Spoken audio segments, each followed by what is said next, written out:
Hey guys, Infidel1258 here. Today I'm going to talk to you from the comment section and get back into some of the questions you guys are leaving for me. But before I do, thank you very much for dropping comments on videos like this and making sure that you're leaving comments that drive conversation, because when I create videos with your ideas, I'm going to leave you a raffle ticket and that will have an opportunity to win a plot of land from me in 2023. So if you want a free plot of land, one, follow the channel, like, subscribe, leave comments that turn into videos, and you will be one of them. You can be one of them that might win it. Today, I'm just going to go through a recent video where we talked about SPS, and the thumbnail says SPS 25 cents, never again. And we talked about whether we are ever going to see sort of targets like that again. Are we going to get, 10 times where we're at today? Are we going to go even further than that?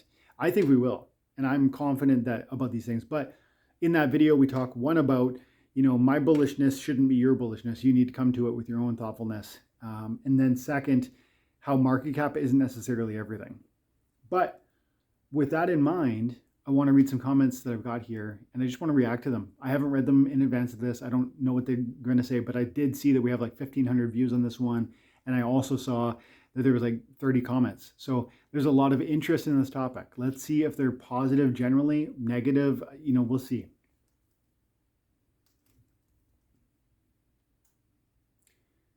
So TTDD said, Dwayne, the absolute king of HOPIUM, we praise you. I saw more than one comment like this, and that one I did read. I gave him a heart back. Yeah, man. I mean, yeah, guys, I hope you hear me when I say that my view on Splinterlands is not blind faith. I've had people say that. You're putting blind faith in the development team. I don't think that's at all true. I think that's totally unfair and completely wrong. What I am doing, in my opinion, is thoughtfully considering the trajectory and from the past and to where we're aiming. And that trajectory, not to mention the faithfulness that's grown out of the team's consistency and reliability and scrupulousness, is putting me giving me a degree of confidence and, yes, faith that trajectory will be reached, or that where they're aiming will be reached. So I hope when he says things, and maybe when you feel things about what I'm saying, you think, wow, he's so bullish, or this is just hopium. That can sometimes be a negative connotation. The implication can be it's foolishness, it's wrong-headedness, that I'm wrong, and that it's just positive vibes and there's never any, concerns. I have concerns, but I have my faith and confidence in what the team have done and what they've come out of and where they're aiming, that they can reach where they're aiming, is greater than my concern. And so again, it boils down to two things. Is the game fun, and does it have a future? I think it's amazing fun. I love playing it every day. And I think it has an amazing future because of the things I just said about the team. So I love the suggestion that I'm like, a positive person in this space. That will always be true if I continue to believe that this game is fun and will have a future. That will cease to be true. I will stop being hopeful and providing quote unquote hopium if I sincerely believe that this game is no longer fun because something radically changed, or that it no longer has a future because of some sort of serious concern in whether it be blockchain technology or government oversight. I would be honest and truthful about those things, because this is my journey of walking through Splinterlands, walking through blockchain, walking through investment, and I would be clear about that if that's how I felt, but that's not how I feel. I'm super confident, and so yes, there is confidence in my voice about where we're going. Okay, Nicholas Goss says, I think one thing a lot of people are not taking into account, is that the payout rates are not forever. Think about how easy it was to get SPS a year ago versus now. APY estimate was easily over 100%. Yeah, for a while it was over 400%. The APY, meaning, if you don't know what that means, guys, it's the I guess the inflation or the rewards you were receiving for staking SPS. You were getting 400% for I want to say like the first couple months. And then it was like over 100 for a long while. Now I think it's around 25%. And so let's carry on. Now it's down to 30%, he says. And even that dries up eventually. The bonus for owning land and TD packs won't last forever either. A lot of these easy ways to get SPS were investor focused and likely to be market dumped quickly. But as that dries up, there will be less SPS dumped into the market at whatever the current price is, and more people staking it for voting or whatever mechanics they come up with. As the saying goes, we never know the worth of the water until the well is dry. Ooh, I like that. Nicholas Goss, dude, I like that. That saying's amazing. You never know the worth of water until the well is dry. Dude, that's the wisdom right there. I love what he's saying. I think it's true. You know, let's kick this around a little bit, because Nicholas is saying, look, not only is SPS, there's not enough of it long term for what it really is. And all the weak hands, or if you want to call them weak hands, or those who are selling into these current price targets are ones that really either got it for free through staking over the last year, or for free from the airdrops, or for free, like practically for free from angel investment. Because there was some initial investors, I think, that bought SPS and they got it for like 2 cents, if I'm not mistaken. And here we are at above 2 cents.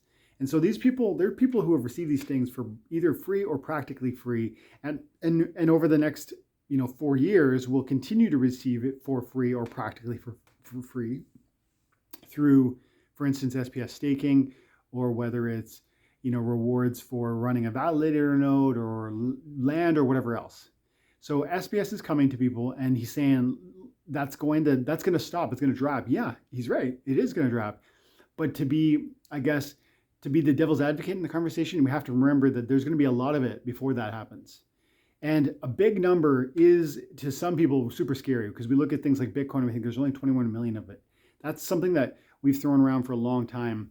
For more than 10 years, Bitcoin's existed, and people have really thought about 21 million. It starts to get this sense, there's almost a ring to it. Like 21 million is this magic number, like it's a special circulating supply, or max supply.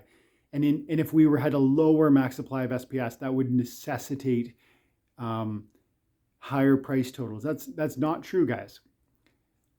Don't get caught in that thinking. There's nothing special about the idea of 21 million Bitcoin exactly. It's just the idea, and there's nothing problematic about the fact that there might be, I forget how many million, I think there's like hundreds of million. I think it might be 300 million SPS or something right now. I could be wrong, totally wrong about that. I don't have the numbers in front of me. But it's not a problem that there are more. The question is there enough to really satisfy the mechanics of the game that will exist? And then when you start to recognize it is going to reach a point where it's no longer issued. And it is going to reach a point where the people who have received it for free or practically for free no longer hold it.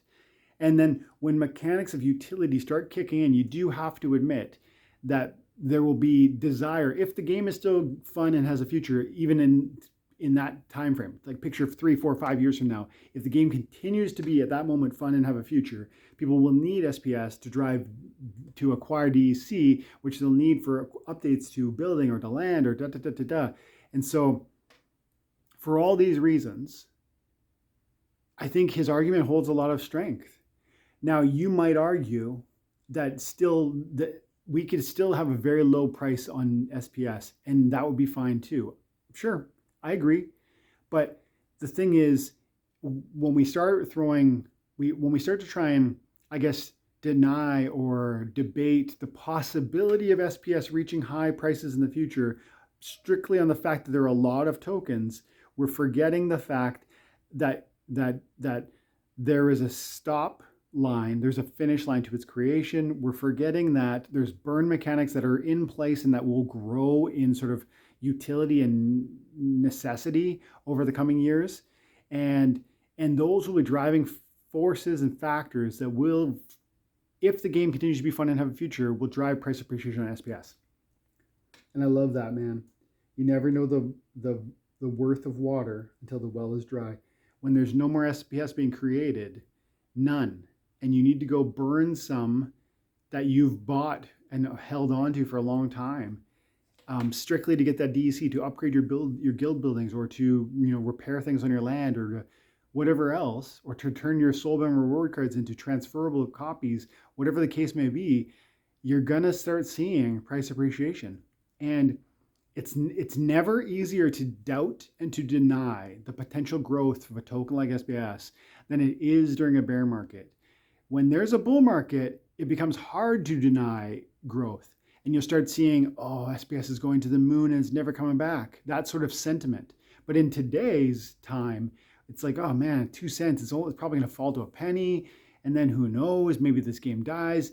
But all of that flips on its head when we go into a bull cycle and SPS reach, and it does, maybe it passes previous highs of $1.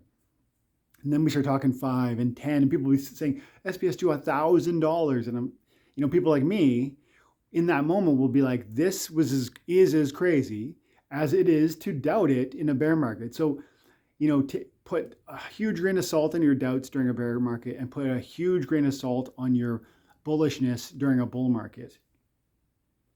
We're already at 11 minutes. Let's grab one more comment, and I'll give all 3 people a raffle ticket for the land.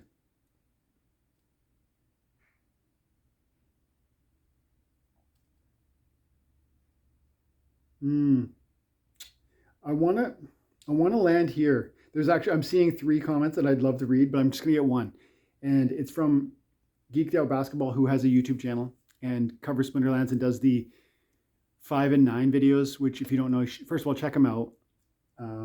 Geeked Out Basketball, and he covers Splinterlands, and he does these 5 and 9 videos, which he's in 9 games. He's trying to win 5 battles. He's talking about the rank battle analysis. He's talking about team selection. He's talking about card meta. Great stuff. Check him out.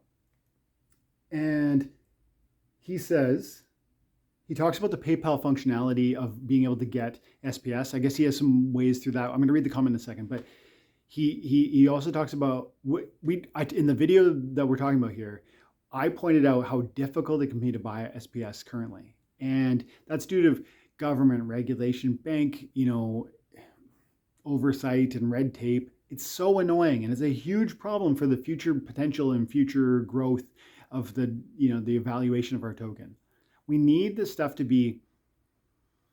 we need fewer barriers. And one of the major barriers is definitely accessibility and the ability to step into that marketplace. If we can't get their hands on the crypto because our banks won't let us spend our money on the crypto we want, that is a huge barrier. So let's read his comment. He goes, the PayPal functionality for credits is amazingly seamless.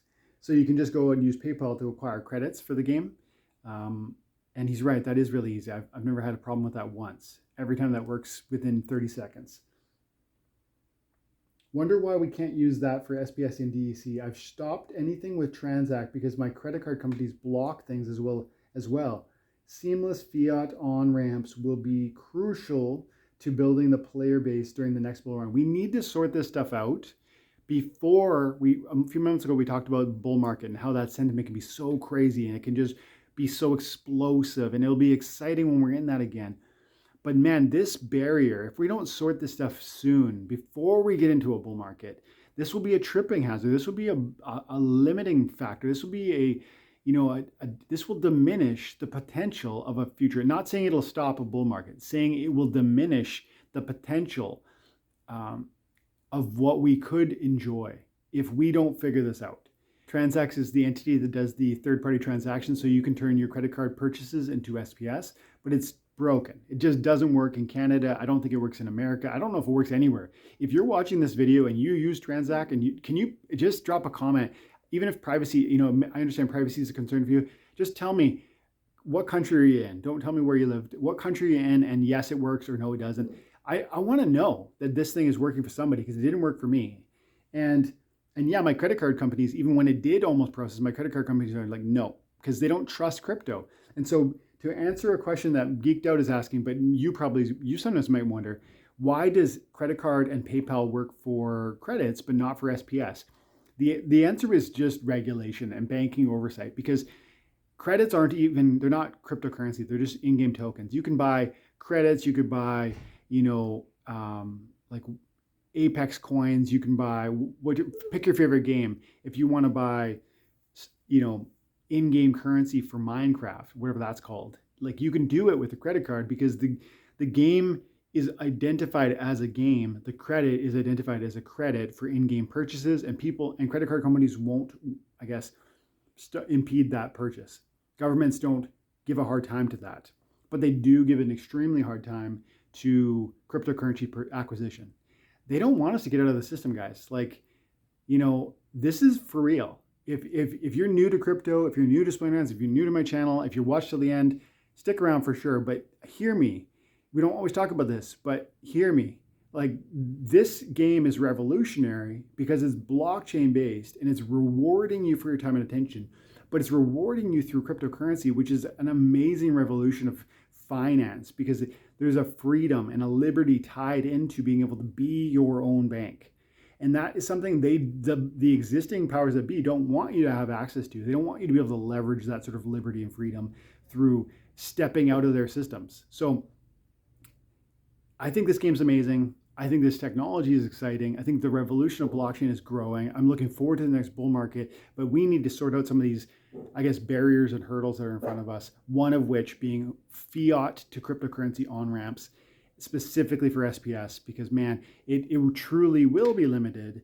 And one of the ways it potentially never sees a dollar is if we just keep putting up barriers where, you can't even buy it, even though you want to. And that's the current situation. We need to sort this out. I don't know what that means. I don't know how to figure that out, but man, I hope we do. I'm going to leave it there. So I'm going to give a raffle ticket to Geeked Out Basketball, to Nicholas Goss, and to TTDD. Okay, guys, thanks so much for your time and attention. I hope you have an amazing day. God bless.